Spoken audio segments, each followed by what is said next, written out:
episode of Life Made Easy, guys. Today we got episode number 4 of lifelong Android user. Uses iPhone 7 in 2020. Gonna go over some more details on the iPhone in this one. So it should be a great episode.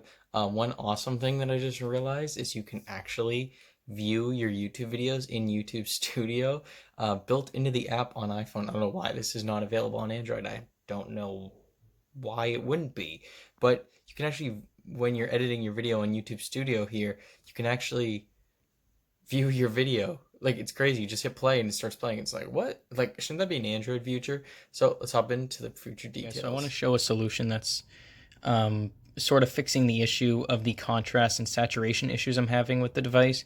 So like, I'm so used to the Samsung device, my Samsung device, which has high contrast, high saturation, colors pop, it's OLED, obviously, and going to an LCD that's lower resolution, the colors are very muted on here. I think that's intentional for iPhones because they want to be like very color accurate, but I'm not a fan of that. So I'm going to show you how you can actually change that, which I do appreciate. I think they added this in one of Apple's recent software updates. You go to accessibility, and then you go to display and text size, and you want to check the increased contrast. You can also do the reduced transparency. That also makes colors pop a little more. Improve contrast by reducing transparency, and blurs on some backgrounds to increase legibility.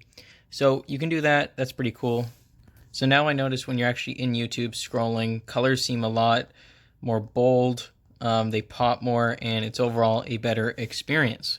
So one thing I do want to discuss, actually, and I'll discuss it a little in this episode, maybe go into further depth in the next one, is the overall camera. Camera overall is pretty solid for the most part. Photos are pretty sharp, but as I said, colors are a little muted. Apple likes to kind of tone down the saturation and contrast in their pictures, have it more like close to real life in a way, not exaggerate the colors.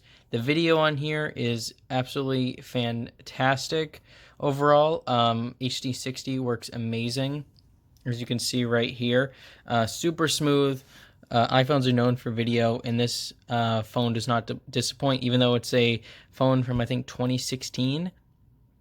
The video and photo quality is still really great, and I think software updates have helped with that. This does have HDR, which is nice.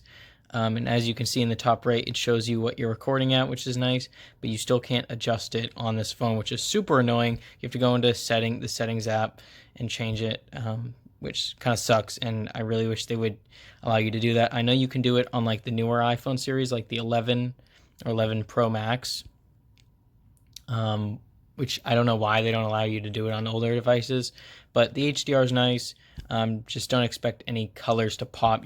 I think they do that intentionally, so when you go post editing, you can adjust that yourself. They want to give you like a base picture that's easily adjustable in terms of color accuracy and stuff like that, and changing the colors.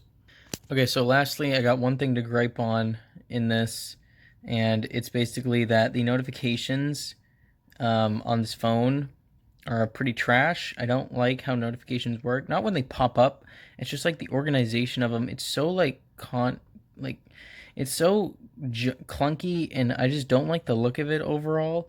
Love the notifications on Android 10 times better than Apple. I mean, on Android, you take a notification, you just swipe it away. Here, I'm not going to go into that. Here, you have to swipe to the left and then click clear, which is super irritating, and then you can manage your view or clear. And then if you swipe to the right, it actually goes into whatever app you're looking at. So just keep that in mind. I don't like these notifications. I wish Apple would update it. I know they did in a previous update. It used to be really bad, but yeah, just keep that in mind. And yeah, thank you guys so much for watching. Hope you enjoyed this episode. Episode 4 of Android User Switches to an iPhone. If you enjoyed, like, comment, subscribe, what you think about iPhones or Androids, what you think's better, any apps you want me to check out. Also, subscribe to the College Made Easy podcast, linked in the description if you guys want to check out my podcast. It's pretty sick. You can find us on Anchor or YouTube or any podcasting platform out there. Hope you guys enjoy it, and I'll see you guys in the next video. Peace out.